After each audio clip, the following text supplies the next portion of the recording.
स्वामी समर्थ। स्वागत आहे तुमचं माझ्या यूट्यूब चॅनलमध्ये।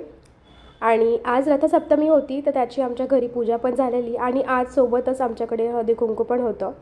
सो त्याची तयारी आम्ही केलेली आहे आणि इथे ही जी रांगोळी आहे ती काव्या आणि निधीने स्पेशली बनवलेली आहे आणि मस्त केलं होतं डेकोरेशन। त्या दोघींनी सगळा हातभार लावलेला होता आणि मुली लहान असताना खूप इंटरेस्ट असतो त्यांना सगळ्याच गोष्टींचा।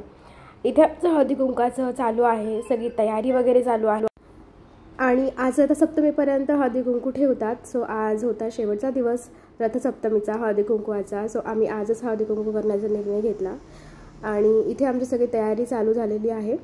सगळं आवरून झालेलं होतं आणि मी वाट बघत होते आता सवाष्णींचा येण्याचा। आणि पण आल्यानंतरही आम्हाला चान्स मिळालाच नाही। आम्ही चौघीजणी असतानाही आमच्या काव्या निधी दोघींनीच हळदी कुंकू देण्याचा हट्ट होता।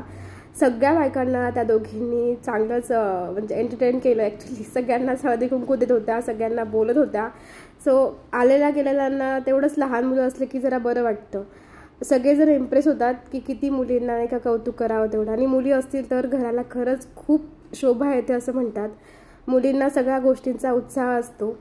आणि ह्या आहेत आमच्या स्वीट अश्विनी वहिनी। त्यांनी इतक्या घाईमध्ये सुद्धा माझ्यासाठी स्पेशली उकडीचे मोदक आणले होते आणि ते इतके टेस्टी होते। सो थँक्यू अश्विनी वहिनी, खूप मस्त उकडीचे मोदक आणले होते।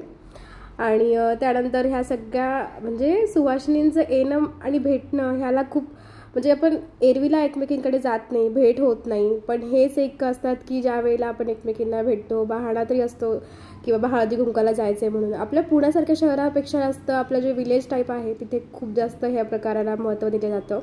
हळदी कुंकू हा सुवासिनींचा खरं तर मानच आहे। आणि हा होता माझा संक्रांतीचा एक छोटासा मिनी व्लॉग। आय होप तुम्हाला माझा व्लॉग आवडेल आणि जे कोणी चॅनलवरती जर नवीन असाल प्लीज चॅनलला सबस्क्राईब करा।